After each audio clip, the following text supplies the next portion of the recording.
പരിശുദ്ധാത്മാവേ സഹായക, നിരന്തരമെന്നെ സഹായിക്കണേ.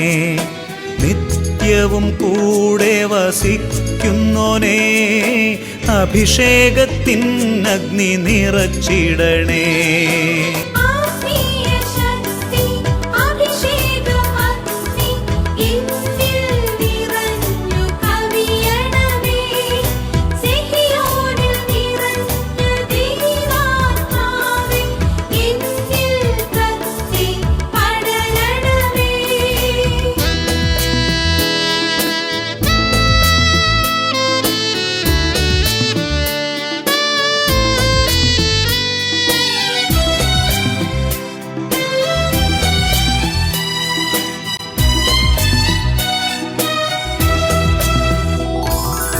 എന്നുള്ളിൽ നിറയുന്ന ദൈവിക ശക്തി ലൗകിക ശക്തിയെ തകർത്തിടുന്നു. പാപനീതി ന്യായ ബോധ്യങ്ങൾ ഹൃത്തിൽ നിറച്ചെന്നെ അഭിഷേചിക്കൂ. പരിശുദ്ധാത്മാവേ സഹായക, നിരന്തരമെന്നെ സഹായിക്കണേ.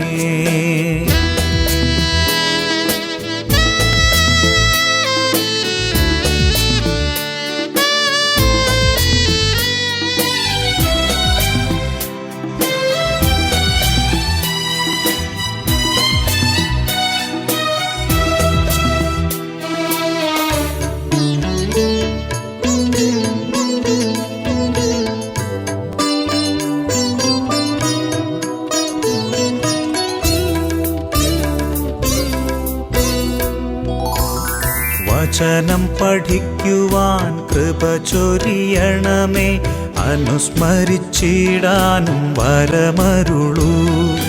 ദൈവപുത്രന് സാക്ഷ്യമേകാൻ അഭിഷേക അഗ്നിയെ ജ്വലിപ്പിച്ചിടൂ.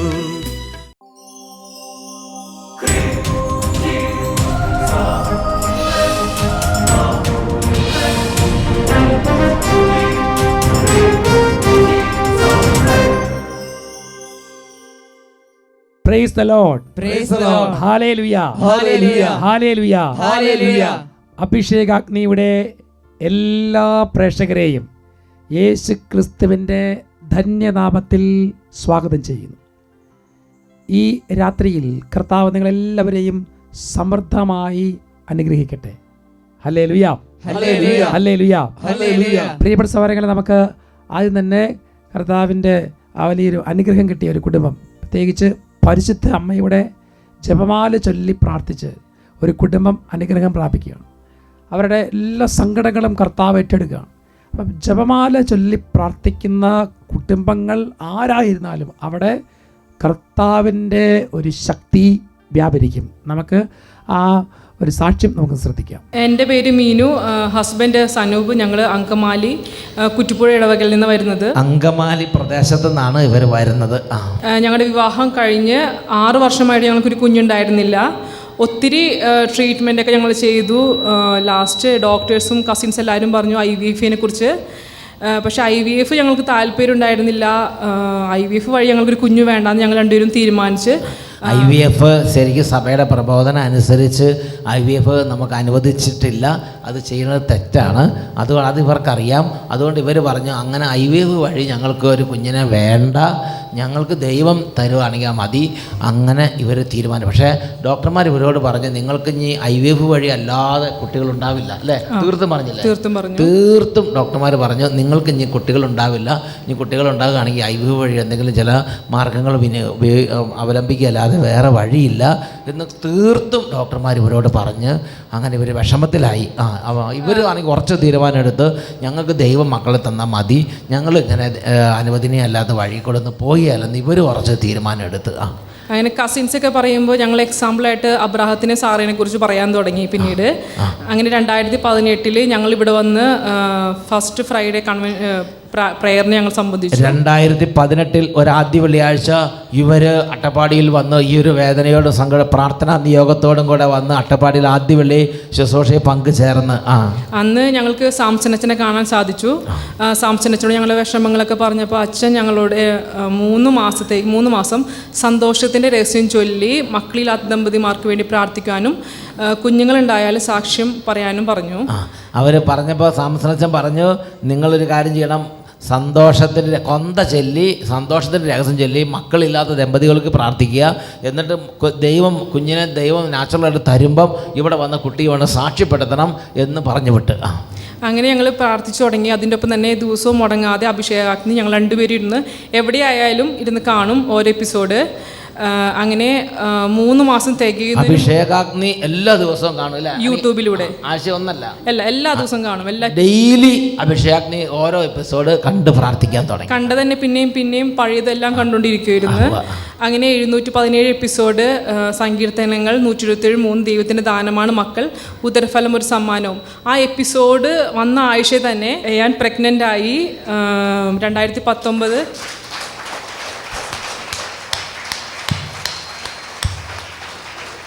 2019 ഒക്ടോബർ 21 ഞങ്ങൾക്ക് ദൈവം ഒരു പെൺകുഞ്ഞിന് തന്ന അനുഗ്രഹം. ദൈവം നോർമലായി വേറെ ഒരു ട്രീറ്റ്മെന്റ് ഇല്ലാതെ നോർമലായി കുട്ടീനെ കൊടുത്ത് ദൈവം അനുഗ്രഹിച്ചു.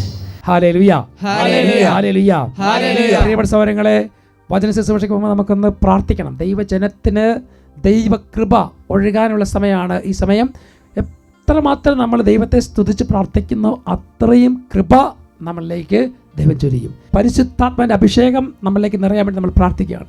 ഇപ്പോൾ നിങ്ങൾ ഇരിക്കുന്ന സ്ഥലത്ത് നിന്ന് ഒന്ന് എഴുന്നേറ്റ് നിൽക്കുക.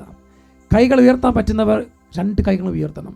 ഒന്ന് എഴുന്നേറ്റ് നിൽക്കാൻ പറ്റുന്നവർ എഴുന്നേറ്റ് നിൽക്കണം. കാരണം കർത്താവിൻ്റെ സന്നിധിയിൽ നമ്മൾ എത്രമാത്രം എളിമപ്പെട്ട് പ്രാർത്ഥിക്കുന്നോ അത്രയും കൃപ നമ്മളിലേക്ക് വ്യാപരിക്കും. ഒരു ഉണർവോടെ പ്രാർത്ഥിക്കുക, എരിവോടെ പ്രാർത്ഥിക്കുക. കുറച്ച് സമയമൊക്കെ പ്രാർത്ഥനയുള്ളൂ, കുറച്ച് സമയം നമുക്ക് സ്തുതിപ്പിൻ്റെ സമയമുള്ളൂ. ആ സമയം നിങ്ങളെല്ലാം മറന്ന് ദൈവത്തെ സ്തുതിക്കണം. 2 കരങ്ങൾ ഉയർത്തി പിടിക്കാം. എല്ലാവരും സന്തോഷത്തോടെ, എത്രമാത്രം വലിയ വേദനയോടെയാണ് നിങ്ങൾ ഇരിക്കുന്നെങ്കിലും ഇപ്പോൾ കർത്താവിന്റെ സന്നിധിയിൽ ഒരു കൊച്ചുകുട്ടിയെ പോലെ നിലവിളിച്ച് പ്രാർത്ഥിക്കണം. ഉച്ചത്തിൽ സ്തുതിക്കട്ടെ. Hallelujah, hallelujah, hallelujah, hallelujah. സർവശക്തൻ അത്ഭുത അഭിഷേകം ഈ സമൂഹത്തിലേക്ക്, കുടുംബങ്ങളിലേക്ക്, വ്യക്തികളിലേക്ക് നിറയാൻ ആഗ്രഹിച്ച് ഉച്ചത്തിൽ സ്തുതിക്കട്ടെ. കെട്ടടിയട്ടെ, പൂരങ്ങൾ വിട്ടുമാറട്ടെ, പാദങ്ങൾ ഒഴിയട്ടെ. ഉച്ചത്തിൽ വിളിച്ച് പ്രാർത്ഥിക്കട്ടെ.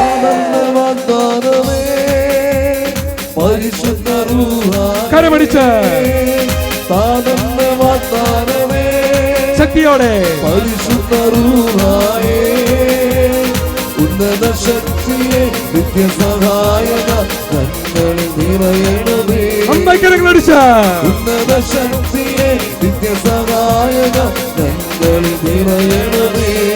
ഈ സൈഡിലേക്ക് കരങ്ങളിടിച്ച് കർത്താവിന്റെ ശക്തി കുടുംബങ്ങളിലേക്ക് വ്യാപരിക്കും. സർവശക്തൻ നിങ്ങളുടെ കൂടെയുണ്ട്. നിങ്ങളുടെ കുടുംബങ്ങളിലേക്ക് കർത്താവ് കടന്നു വരുന്നു. രോഗികളെ സൗഖ്യപ്പെടുത്താൻ, ബന്ധനങ്ങൾ അഴിക്കാൻ, കെട്ടുകൾ അഴിക്കാൻ, മക്കളെ ഇല്ലാത്തവർക്ക് കുഞ്ഞുങ്ങളെ നൽകാൻ സമ്മാനമായി കർത്താവ് വരുന്നു. എല്ലാവരും കരങ്ങളടിച്ച് പാടി പ്രാർത്ഥിക്കട്ടെ. മോശയിൽ നിറഞ്ഞ ദൈവത്തിൻ ശക്തി അഭിഷേകമായതിൽ നിറഞ്ഞിടട്ടെ. മോശയിൽ നിറഞ്ഞ ദൈവത്തിൻ ശക്തി അഭിഷേകമായതിൽ നിറഞ്ഞിടട്ടെ. സൈന്യത്തിൻ മുൻപിൽ ആഴിത നടുവിൽ അത്ഭുതങ്ങൾ ചെയ്തൊരു ആത്മശക്തി. സൈന്യത്തിൻ മുൻപിൽ ആഴിത നടുവിൽ അത്ഭുതങ്ങൾ ചെയ്തൊരു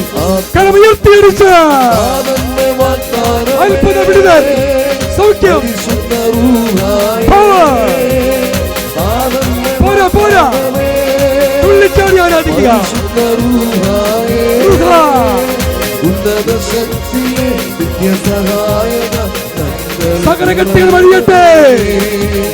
ഉന്നത ശക്തിയെ നിത്യസഹായക കരങ്ങൾ വീശി വേഗത വീശി ഹല്ലേലൂയ, ഹല്ലേലൂയ.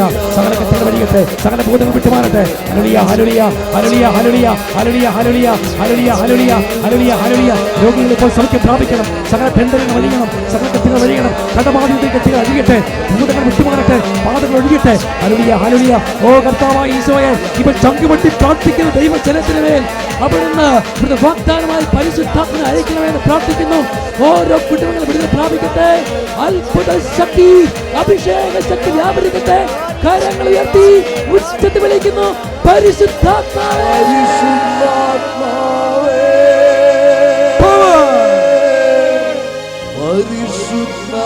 അഭിഷേക അഗ്നി ഇറങ്ങട്ടെ.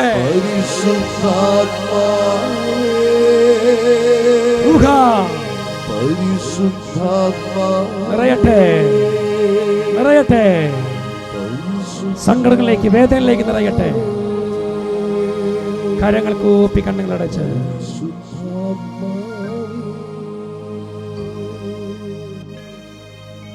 എല്ലാവരുടെ മേൽ ദൈവത്തിന്റെ വലിയ കൃപകൾ, ആത്മാവിന്റെ പുത്തൻ ഉണർവുകൾ എല്ലാം നിറയട്ടെ. അഭിഷേകത്തിന്റെ അഗ്നി ഓരോ കുടുംബങ്ങളിലും ഇപ്പോൾ നിറഞ്ഞു നിൽക്കട്ടെ എന്ന് പ്രാർത്ഥിക്കുന്നു. ഈശോ എല്ലാവരെയും അനുഗ്രഹിക്കുന്ന സമയമാണ്. നമുക്കെല്ലാവർക്കും കർത്താവിൻ്റെ വചനം കേൾക്കാം, പ്രാർത്ഥിക്കാം. നിങ്ങൾ ശാന്തമായി എവിടെയെങ്കിലൊക്കെ ഒന്ന് ഇരിക്കുക. ഇരുന്ന് സ്വസ്ഥതയോടെ വചനം കേൾക്കാൻ വേണ്ടി നമുക്ക് നമ്മളെ തന്നെ ഒരുക്കാം. Hallelujah, hallelujah, hallelujah. പ്രിയപ്പെട്ട സഹോദരങ്ങളെ, കർത്താവ് ഈ രാത്രിയിൽ നിങ്ങളെ അനുഗ്രഹിക്കും, നിങ്ങളെ സന്ദർശിക്കും. ഇന്ന് ഒക്ടോബർ മാസത്തിലെ ആദ്യത്തെ ഞായറാഴ്ചയാണ്. പ്രിയപ്പെട്ട സഹോദരങ്ങളെ, ഒക്ടോബർ മാസം പരിശുദ്ധ അമ്മയോട് നമ്മൾ പ്രത്യേകം ജപമാല ചൊല്ലി പ്രാർത്ഥിക്കുന്ന ഒരു മാസമാണ്. പരിശുദ്ധ അമ്മയോട് ജപമാല ചൊല്ലി, ജപമാല ഭക്തരുടെ മാസം എന്ന് പറഞ്ഞാൽ പരിശുദ്ധ അമ്മയോട് ഭക്തിയോടുകൂടി നമ്മൾ പ്രാർത്ഥിക്കണം. പരിശുദ്ധ അമ്മയുടെ ഭക്തരാണ് നമ്മൾ ഓരോരുത്തരും. അപ്പോൾ ജപമാല ചൊല്ലിയും പരിശുദ്ധ അമ്മയുടെ രൂപത്തിന് മുമ്പിൽ നൊവേന ചൊല്ലി പ്രാർത്ഥിച്ചും വണങ്ങിയും പ്രാർത്ഥിക്കുന്ന ഒരു പാരമ്പര്യം നമുക്കുണ്ട്. അതുകൊണ്ട് ഒക്ടോബർ മാസം ജപമാലയുടെ മാസമാണ്, പ്രത്യേകം നമ്മൾ പ്രാർത്ഥിക്കുക. അപ്പോൾ ഇന്ന് നമ്മൾ പരിശുദ്ധ അമ്മയോട് പ്രാർത്ഥിക്കേണ്ടതിനെക്കുറിച്ച്, ജപമാല ചൊല്ലി പ്രാർത്ഥിക്കുന്നതിനെക്കുറിച്ച് അല്പം ചിന്തിക്കാൻ പോവുകയാണ്. ലൂക്കായുടെ സുവിശേഷത്തിൽ 1-ാം അധ്യായം 48-ാമത്തെ തിരുലിഖിതം, സകല തലമുറകളും ഭാഗ്യവതി എന്ന് പ്രകീർത്തിക്കും, സകല തലമുറകളും എന്നെ ഭാഗ്യവതി എന്ന് പ്രകീർത്തിക്കും. പ്രിയപ്പെട്ട സഹോദരങ്ങളെ, എന്തുകൊണ്ട് പരിശുദ്ധ അമ്മയെ ഭാഗ്യവതി എന്ന് പ്രകീർത്തിക്കും? ഇനി നിങ്ങളൊന്ന് ചിന്തിച്ച് നോക്കുക, എന്താണ് മറിയത്തിൻ്റെ ജീവിതത്തിൽ ഭാഗ്യമായിട്ട് നമുക്ക് കാണാൻ പറ്റുന്നത്? എന്തെങ്കിലും ഭാഗ്യമുള്ളത് കാണാൻ പറ്റുമോ? ഒരു മനുഷ്യനെ നമ്മൾ പറയും അവന് സകല അനുഗ്രഹമുണ്ട്, അവൻ്റെ കുടുംബത്തിൽ വലിയ കുഴപ്പമില്ല, അവന് ജോലിയുണ്ട്, അവന് മക്കളുണ്ട്, വീടുണ്ട്, ഇതെല്ലാമാണ് അവരുടെ ഭാഗ്യം എന്ന് പറയുന്നത്. പരിശുദ്ധ അമ്മയെ സംബന്ധിച്ചിടത്തോളം എന്താണ് ഭാഗ്യം? ഒരു മൃഗമായിട്ടോ സ്ത്രീയായിട്ടോ ജനിക്കരുത് എന്ന് പ്രഭാതത്തിൽ എഴുന്നേറ്റ് പ്രാർത്ഥിക്കുകയും ഞാനൊരു പുരുഷനായിട്ട് ജനിച്ചത് കൊണ്ട് ഞാൻ ദൈവത്തെ സ്തുതിക്കുന്നു എന്ന് പ്രാർത്ഥിക്കുന്ന ഒരു സമൂഹത്തിലാണ് പരിശുദ്ധ അമ്മയുടെ ജനനം. എന്നിട്ടോ ആ അമ്മയുടെ ജീവിതത്തിൽ നമുക്ക് കാണാൻ പറ്റും, വളരെ കുഞ്ഞായിരിക്കുമ്പോൾ, ഒരു കന്യകയായിരിക്കുമ്പോൾ ഗർഭിണിയാകുന്നൊരവസ്ഥ. യഹൂദരുടെ ഇടയിൽ ഒരു കന്യക ഗർഭിണിയായാൽ അവളെ കല്ലെറിഞ്ഞു കൊല്ലണമെന്നാണ് നിയമം. ആ സമയത്താണ് പരിശുദ്ധ അമ്മ പരിശുദ്ധാത്മാവിൻ്റെ പ്രത്യേക ഇടപെടലാൽ ഗർഭിണിയാകുന്നത്. പ്രിയപ്പെട്ട സഹോദരങ്ങളെ, വീണ്ടും ചിന്തിച്ച് നോക്കിക്കേ, പരിശുദ്ധ അമ്മയുടെ ജീവിതത്തിൽ നമ്മൾ കാണുന്നു, ഒരു പെൺകുട്ടിയുടെ ജീവിതത്തിൽ അവൾ ഏറ്റവും കൂടുതൽ സ്വപ്നം കാണുന്ന ഒന്നാണ് അവളുടെ വിവാഹം, കുടുംബജീവിതം. ആ വിവാഹം ഉറപ്പിച്ച ദിവസങ്ങൾ കഴിഞ്ഞു. വിവാഹത്തിന് വേണ്ടി ഒരുങ്ങിയിരിക്കുന്ന സമയത്ത് ആ പെൺകുട്ടി അറിയുകയാണ്, വിവാഹം നിശ്ചയിച്ച എന്നെ കല്യാണം കഴിക്കാൻ താല്പര്യപ്പെട്ട് എന്നെ ഇഷ്ടപ്പെട്ട ചെറുപ്പക്കാരൻ എന്നെ വേണ്ട, ഉപേക്ഷിക്കാൻ തീരുമാനിക്കുന്നു. അവളുടെ ഹൃദയത്തിൽ ഒരു ഇടിമിന്നൽ അപ്പോൾ വ്യാപിച്ചിട്ടുണ്ടാവാം, അല്ല ഒരു ഇടിത്തി വീഴുന്ന ഒരു അനുഭവത്തിലേക്കായിരിക്കാം പരിശുദ്ധ അമ്മ കടന്നുപോയത്. വീണ്ടും നമുക്കറിയാം, ആ പെൺകുട്ടിയെ പരിശുദ്ധ അമ്മയുടെ ജീവിതത്തിൽ വീണ്ടും നമ്മൾ കാണുന്നു, പരിശുദ്ധ അമ്മയുടെ ഉദരത്തിൽ ജനിച്ച ആ കുട്ടിക്ക് ജന്മം കൊടുക്കുന്നത് ഒരു കാലിത്തൊഴുത്തിലാണ്. കാലിത്തൊഴുത്തിൽ ആരും സഹായത്തിനില്ല. ആ ഒരു പ്രസവത്തിൻ്റെ സമയം ഓർത്തേ, ഇതാണ് മറിയത്തിൻ്റെ ജീവിതത്തിലെ ഭാഗ്യം. വീണ്ടും നമുക്ക് ജനിച്ച് താൻ്റെ ഓമന പുത്രനായി വളർന്നു വന്ന മകൻ, അവൻ്റെ ജീവിതത്തിൽ പിന്നീട് സംഭവിക്കുന്ന എന്താ? പരിഹാസങ്ങളും അതുപോലെ തന്നെ കുറ്റങ്ങളും, ചെയ്യാത്ത തെറ്റുകൾക്ക് കുറ്റങ്ങളൊക്കെ ആരോപിച്ച് പിടിച്ചു കെട്ടി ചമ്മട്ടിയും ചാട്ടവാറും കൊണ്ട് അടിച്ച് മുൾക്കിരീടം ധരിച്ച് ശരീരം മുഴുവൻ മുറിഞ്ഞ് കുരിശും ചുമന്നുകൊണ്ട് തെരുവീതിയിലൂടെ വലിച്ചിഴച്ച് കൊണ്ടുപോയി കാൽവരി മലയിൽ കുരിശി തറച്ച് കൊല്ലുന്ന രംഗം കൺമുമ്പിൽ കണ്ടു നിൽക്കുന്ന ഒരമ്മ ഭാഗ്യവതിയാണോ? വീണ്ടും നോക്ക്, ആ മകൻ്റെ വിറങ്ങലിച്ച ചേതനയറ്റ ശരീരം മടിയിലേക്ക് കിടത്തിയപ്പോൾ ആ അമ്മയുടെ കണ്ണിൽ നിന്നൊഴുകിയ രക്തക്കണ്ണുനീർ. ഇതാണോ മറിയത്തിൻ്റെ ഭാഗ്യം? പ്രിയപ്പെട്ട സഹോദരങ്ങളെ, മറിയത്തിന് സഹനങ്ങൾ മാത്രമാണ്. ഈ സഹനങ്ങളെ പരിശുദ്ധ അമ്മ അത് ദൈവത്തിൻ്റെ ഇഷ്ടമാണ് എന്നിൽ നടക്കുന്നത്, ഇത് ദൈവത്തിന് ഇഷ്ടമാണ് എന്നിൽ നടക്കുന്നത് എന്നുകൊണ്ട് 2 കൈയും നീട്ടി സ്വീകരിച്ചത് കൊണ്ടാണ് മറിയം ഭാഗ്യവതിയായത്. ലൂക്കായുടെ സുവിശേഷം 1-ാം അധ്യായം 38-ാമത്തെ തിരുലിഖിതം. ലൂക്കായുടെ സുവിശേഷം 1-ാം അധ്യായം 38. മറിയം പറഞ്ഞു, ഇതാ കർത്താവിന് ദാസി, നിന്റെ വാക്ക് എന്നിൽ നിറവേറട്ടെ. അപ്പോൾ ദൂതൻ അവളുടെ മുമ്പിൽ നിന്ന് മറഞ്ഞു. പ്രിയപ്പെട്ട സഹോദരങ്ങളെ, ഇത്ര സഹനങ്ങൾ എല്ലാം ഏറ്റെടുക്കുമ്പോഴും ഓരോ കാര്യം ഏറ്റെടുക്കുമ്പോഴും മറിയം പറയാണ്, ദൈവത്തിന് ഇഷ്ടം എന്താണോ അതിനിൽ നടക്കട്ടെ. അങ്ങനെ ദൈവം പറഞ്ഞ വാക്ക് അതേപടി അനുസരിച്ചത് കൊണ്ട് കർത്താവ് അവളെ എല്ലാവരെക്കാൾ ഉപരിയായി ഉയർത്തി സ്വർഗത്തിൽ പിതാവിൻ്റെ പുത്രൻ്റെ സന്നിധിയിൽ ഒരു സ്ഥാനം നൽകി അവളെ ഇരുത്തി. സകലരുടെയും രാജ്ഞിയായി, സ്വർഗരാജ്ഞിയായി മറിയത്തെ കർത്താവ് ഒരു സിംഹാസനത്തിൽ ഇരുത്തി അഭിഷേകം ചെയ്തു. Hallelujah, hallelujah. പ്രിയപ്പെട്ട സഹോദരങ്ങളെ, ഈ പരിശുദ്ധ അമ്മയോട് മാധ്യസ്ഥം യാചിച്ച് പ്രാർത്ഥിക്കുന്ന ഒരു കുടുംബത്തെ കർത്താവ് അനുഗ്രഹിക്കും. നമ്മൾ വീണ്ടും കാണുന്നുണ്ട് യോഹന്നാന്റെ സുവിശേഷത്തിൽ 2-ാം അധ്യായത്തിൽ 1-2 തിരുലിഖിതങ്ങൾ. 3-ാം ദിവസം ഗലീലയിലെ കാനായിൽ ഒരു വിവാഹവിരുന്ന് നടന്നു. യേശുവിൻ്റെ അമ്മ അവിടെ ഉണ്ടായിരുന്നു. യേശുവും ശിഷ്യരും വിരുന്നിന് ക്ഷണിക്കപ്പെട്ടിരുന്നു. തുടർന്നുള്ള ആ കുടുംബത്തിൽ പിന്നെ സംഭവിക്കുന്ന ഒരു സംഭവം എന്താ? അവരുടെ ആ ആഘോഷ സമയത്ത് ഏറ്റവും പ്രധാനപ്പെട്ട ഒരു ഭക്ഷണം അല്ലെങ്കിൽ ഒരു പാനീയമാണ് വീഞ്ഞ്. അത് തീർന്നു പോകുക എന്ന് പറഞ്ഞാൽ അതിൽ കൂടുതൽ പരാജയമില്ലൊരു കുടുംബത്തിന്. അങ്ങനെ ആ വീഞ്ഞ് തീർന്ന അവസ്ഥയിൽ ആ കുടുംബത്തിൻ്റെ വേദന തിരിച്ചറിയുന്ന അമ്മ പെട്ടെന്ന് തന്നെ ഈശോയെ സമീപിക്കുകയാണ്. അതിൽ 3-ാമത്തെ വാക്യം, അവിടെ വീഞ്ഞ് തീർന്നപ്പോൾ യേശുവിൻ്റെ അമ്മ അവനോട് പറഞ്ഞു, അവർക്ക് വീഞ്ഞില്ല. പ്രിയപ്പെട്ട സഹോദരൻ, തുടർന്നുള്ള വചനം ഞാൻ പറയുന്നില്ല, കാണാം ഈശോ പറയുന്നുണ്ട്, സ്ത്രീയെ എനിക്ക് നിനക്കും എന്ത് എന്നൊക്കെ ചോദിക്കുന്നുണ്ട്. പക്ഷേ പ്രിയപ്പെട്ട സഹോദരങ്ങളെ, പരിശുദ്ധ അമ്മ ഒരു മറുപടിയും പറയാതെ പരിശുദ്ധ അമ്മ പറഞ്ഞ എന്താണ്? അവൻ പറയുന്നത് ചെയ്യുക. അവിടെ ശുദ്ധീകരണ ക്രമത്തിന് വേണ്ടി ഉപയോഗിക്കുന്ന കൽഭരണി നിറയെ വെള്ളം നിറച്ചു. പാചകക്കാർക്ക് മാത്രം അറിയാം, ആ വെള്ളം മുഴുവൻ ഉന്തിയ വീഞ്ഞാക്കി മാറ്റി. അതാരുടെ പ്രവൃത്തിയാ? പരിശുദ്ധ അമ്മയുടെ ഇടപെടൽ. ഇതുപോലെ പ്രിയപ്പെട്ട സഹോദരങ്ങളെ, നമ്മൾ ഈശോയുടെ സന്നിധിയിൽ നമ്മൾ നമ്മുടെ കാര്യങ്ങൾ ഉണർത്തുകയാണ്. അത് പരിശുദ്ധ അമ്മ വഴി സമർപ്പിക്കുമ്പോൾ അത് കൃപയായി മാറും, അനുഗ്രഹമായി മാറും. അതുകൊണ്ട് ഈ ഒക്ടോബർ മാസം ഇന്ന് നിങ്ങൾ ജപമാല ആരംഭിച്ചു കഴിഞ്ഞു. ഇന്ന് മുതൽ നിങ്ങൾ ചൊല്ലാൻ തുടങ്ങണം. എത്ര ജപമാല ചൊല്ലി പ്രാർത്ഥിച്ചാലും അത് മതിയാവുകയില്ല. അത്ര മാത്രം നിങ്ങൾ ചൊല്ലുക, ചൊല്ലി പ്രാർത്ഥിക്കുക. നിങ്ങളുടെ തടസ്സങ്ങൾ മാറും, രോഗങ്ങൾ മാറും, ബന്ധനങ്ങൾ അഴിയും, കെട്ടുകൾ അഴിയും. പ്രിയപ്പെട്ട സഹോദരങ്ങൾ, ഇന്നത്തെ സാക്ഷ്യത്തിൽ കേട്ടില്ലേ, ജപമാല ചൊല്ലി ജപമാല പഠിച്ച് പ്രാർത്ഥിച്ചപ്പോൾ, ജപമാല ചൊല്ലി പ്രാർത്ഥിച്ചപ്പോൾ ആ കുടുംബത്തിന് കെട്ടഴിഞ്ഞില്ലേ?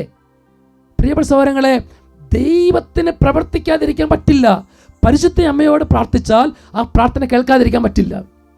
ഇവിടെ ഞാനൊരു വാഴ്ത്തപ്പെട്ട ബർട്ടോളോ ലോങ്കോ, ഈ വ്യക്തിയെക്കുറിച്ച് നിങ്ങൾ കേട്ടില്ല, അല്ലെങ്കിൽ ഈ വാഴ്ത്തപ്പെട്ട ആളെക്കുറിച്ച് നിങ്ങൾ കേട്ടിട്ടുണ്ടോ? പ്രിയപ്പെട്ട സഹോദരങ്ങളെ, നല്ല ഉത്തമ വിശ്വാസമുള്ള ഒരു ക്രൈസ്തവ കുടുംബത്തിലാണ് ഈ ചെറുപ്പക്കാരൻ ജനിച്ചത്. ചെറുപ്പത്തിൽ പള്ളിയിൽ പോകും, പ്രാർത്ഥിക്കും.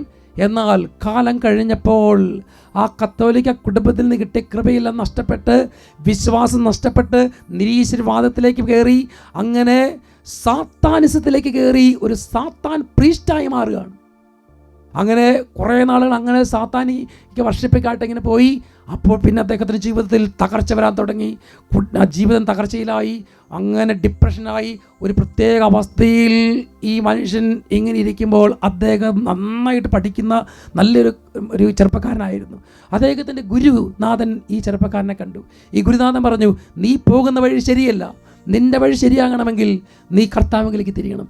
അതിന് നിന്നെ ഞാനൊരു സ്ഥലത്തേക്ക് പറഞ്ഞു വിടാൻ പോവുകയാണ്. ഒരു ഡൊമിനിക്കൻ സഭയിലേക്ക്, ഡൊമിനിക്കൻ ആശ്രമത്തിലേക്ക് ഈ ചെറുപ്പക്കാരനെ പറഞ്ഞു വിടും. അവിടെ ചെല്ലുമ്പോൾ 3 ആഴ്ചക്കാലം ഒരു ഡൊമിനിക്കൻ വൈദികൻ ഈ ചെറുപ്പക്കാരനോട് സംസാരിക്കും. അങ്ങനെ സംസാരിച്ച് ആ വൈദികൻ അവൻ്റെ കൈകളിലേക്ക് ഒരു ജപമാല എടുത്തു കൊടുക്കും. ആ ജപമാല ചൊല്ലി പ്രാർത്ഥിക്കാൻ തുടങ്ങും. അവൻ ആദ്യമൊക്കെ അവന് ഇത് പ്രാർത്ഥിക്കാൻ പറ്റുന്നില്ല.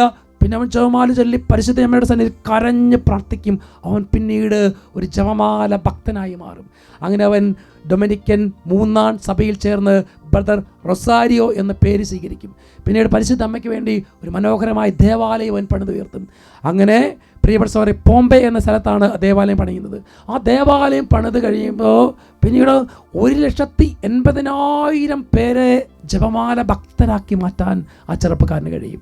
പല സമയങ്ങളിൽ ഇവനിങ്ങനെ പരിശുദ്ധ അമ്മയുടെ ജപമാല ഭക്തിയെക്കുറിച്ച് പ്രസംഗിക്കുമ്പോൾ സാത്താൻ അവനെതിരെ പരീക്ഷണം നടത്തും. അവനെ പരാജയപ്പെടുത്താൻ രോഗമായിട്ടും തകർച്ചയായിട്ടും പീഡയായിട്ടും അവനെ പീഡിപ്പിക്കുമ്പോൾ ജപമാല കൈകൾ ഉയർത്തിപ്പിടിച്ച് അവൻ പ്രാർത്ഥിക്കും. ആ ജപമാല കൈകൾ ഉയർത്തിപ്പിടിക്കുമ്പോൾ സാത്താൻ അവനെ വിട്ടുപോകും. അങ്ങനെ പ്രിയപ്പെട്ട സഹോദരങ്ങൾ, നോക്ക്, ഒരു വ്യക്തിയെ തിന്മയിൽ നിന്ന് വിടിപ്പിച്ചത് പരിശുദ്ധ അമ്മയുടെ മാധ്യസ്ഥം വഴിയാണ്. അതുകൊണ്ട് പ്രിയപ്പെട്ട സഹോദരങ്ങളെ, ഒരു കുടുംബത്തിൽ സന്ധ്യാസമയത്ത് കുടുംബത്തിൽ മാതാപിതാക്കളും മക്കളും ഒരുമിച്ചിരുന്ന് ഒരു ജപമാല ചൊല്ലി പ്രാർത്ഥിക്കുന്നതിന് വലിയ ശക്തിയുണ്ട്. അതുകൊണ്ട് സന്ധ്യാപ്രാർത്ഥനയുടെ സമയത്ത് ജപമാല മുടക്കരുത്. അത് ഒരു ജപമാലയെങ്കിൽ ഒരു ജപമാല ഭക്തിയോടെ മുട്ടുകുത്തി നിങ്ങൾ ചൊല്ലി പ്രാർത്ഥിക്കുമ്പോൾ പ്രിയപ്പെട്ട സഹോദരങ്ങളെ, അവിടെ ദൈവകൃപ വ്യാപരിക്കും.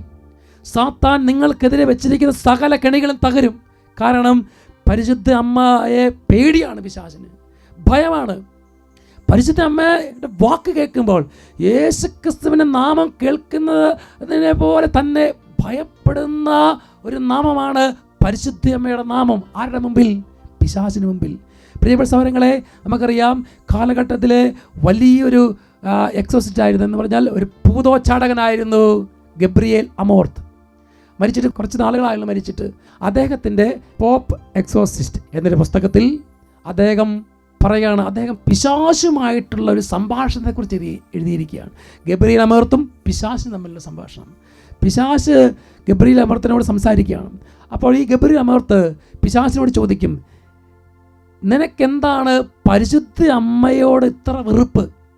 പരിശുദ്ധ അമ്മയിലുള്ള ഏത് പുണ്യമാണ് നിന്നെ വെറുപ്പിക്കുന്നത്?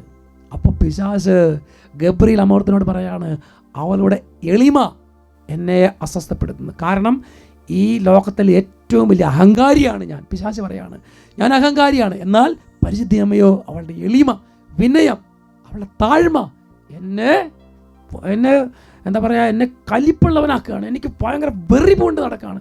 പരിശുദ്ധ അമ്മയുടെ ആ ഒരു എളിമ. വീണ്ടും ചോദിച്ചു, ഇനി എന്ത് വിധ പുണ്യമാണ്? പരിശുദ്ധ അമ്മ അനുസരിക്കുന്നവളാണ്. അവളുടെ അനുസരണം, എത്രമാത്രം വിധേയത്വം അനുസരണമാണ് അവൾക്കുള്ളത്. എനിക്കോ അനുസരണമില്ല. എനിക്ക് തോന്നിവാസം, ഞാൻ പിശാച്, എനിക്ക് തോന്നിവാസം, അതെന്നെ ഭയങ്കരമായിട്ട് വിരളി പിടിപ്പിക്കുകയാണ്. വീണ്ടും ചോദിച്ചു, ഇനി എന്താണ് നിനക്ക് പരിശുദ്ധ അമ്മയിലുള്ള ബുദ്ധിമുട്ട് എന്ന് ഗബ്രിയേൽ അമോർത്ത് ചോദിക്കും. പറഞ്ഞു, അവൾ വിശുദ്ധയാണ്.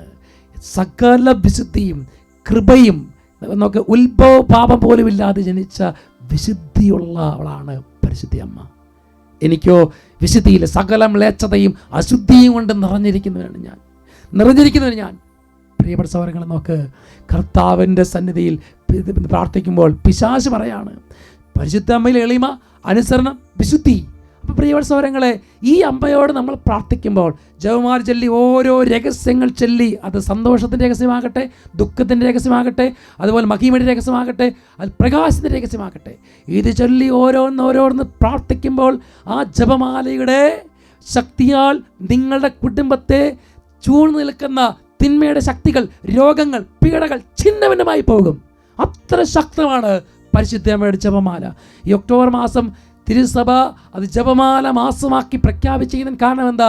ദൈവജനത്തെ തകർക്കാൻ നിലയുറപ്പിച്ചിരിക്കുന്ന സകല പൈശാചിക ശക്തികളെയും സകല തിന്മകളെയും രോഗത്തെയും പരാജയപ്പെടുത്താൻ പരിശുദ്ധ അമ്മയുടെ മാധ്യസ്ഥം സഹായിക്കും എന്നുറപ്പുള്ളത് കൊണ്ട്. അതുകൊണ്ട് പ്രിയപ്പെട്ട സഹോദരങ്ങളെ, ജപമാല ചൊല്ലി പ്രാർത്ഥിക്കാൻ വഴി കാണിക്കരുത്.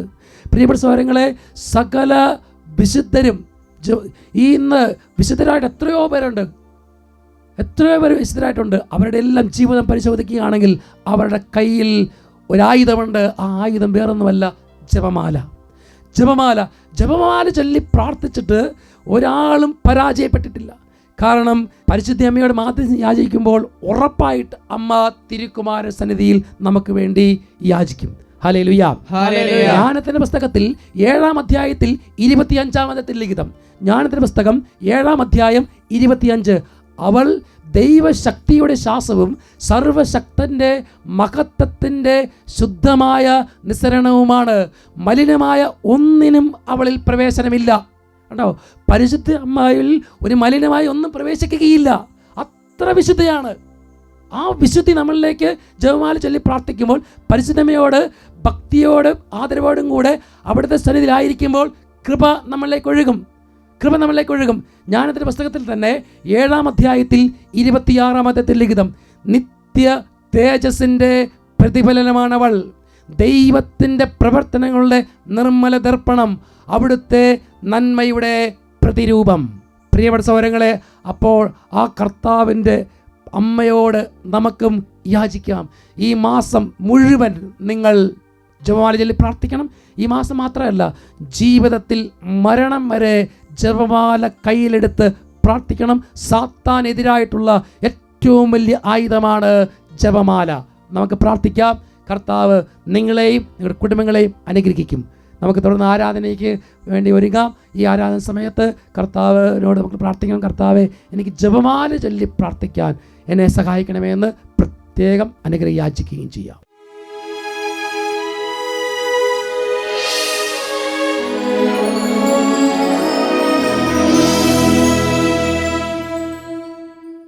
പ്രിയപ്പെട്ട ദൈവമക്കളെ, ഈ രാത്രി നമുക്ക് പ്രാർത്ഥിക്കാം. ഇത് ജപമാലയുടെ മാസമാണ്. പരിശുദ്ധ അമ്മയോട് മാധ്യസ്ഥം യാചിക്കുമ്പോൾ അവിടുന്ന് തിരുക്കുമാരൻ്റെ സന്നിധിയിൽ നമ്മുടെ എല്ലാ ആവശ്യങ്ങളും ഉണർത്തിക്കും. ഈ രാത്രി നമുക്ക് പ്രാർത്ഥിക്കണം. കർത്താവെ, ഞങ്ങളെ തകർക്കാൻ നിലയുറപ്പിച്ചിരിക്കുന്ന സകല തിന്മകളും അന്ധകാരങ്ങളും പൈശാചിക ശക്തികളും എല്ലാം വിട്ടുപോകാൻ വേണ്ടി ഞങ്ങൾ പ്രാർത്ഥിക്കുന്നു. ഒപ്പം പരിശുദ്ധ അമ്മയുടെ മാധ്യസ്ഥത ഞങ്ങൾ യാചിക്കുകയാണ്. അമ്മേ മാതാവേ, ഞങ്ങളെയും ഞങ്ങളുടെ കുടുംബത്തെ അനുഗ്രഹിക്കണം. എല്ലാ കൃപ കൊണ്ടും ഞങ്ങളെ നിറയ്ക്കണം. കൃപ ഞങ്ങളിലേക്ക് ഒഴുകട്ടെ.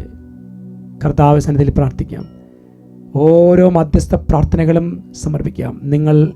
നിങ്ങളുടെ നിയോഗങ്ങളും പ്രാർത്ഥനകളും സമർപ്പിക്കുന്നു. 2 കരങ്ങളും ഉയർത്തി എല്ലാവരും ഉച്ചത്തിൽ സ്തുതിക്കാം. ഹല്ലേലൂയ, ഹല്ലേലൂയ, പോരാ, ശക്തിയോടെ ഉച്ചത്തിൽ സ്തുതിച്ച് ഉച്ചത്തിൽ വിളിച്ച് കൃപ ചൊരിയട്ടെ, കൃപ ചൊരിയണമേ ഈശോയെ. ഹൃദയം നുറുങ്ങി വിളിക്കുക. കുട്ടികളെ അനുഗ്രഹിക്കുന്നു.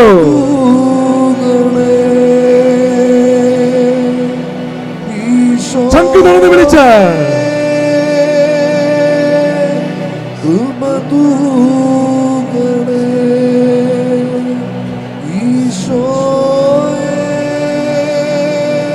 പ്രാർത്ഥിക്കുന്നു.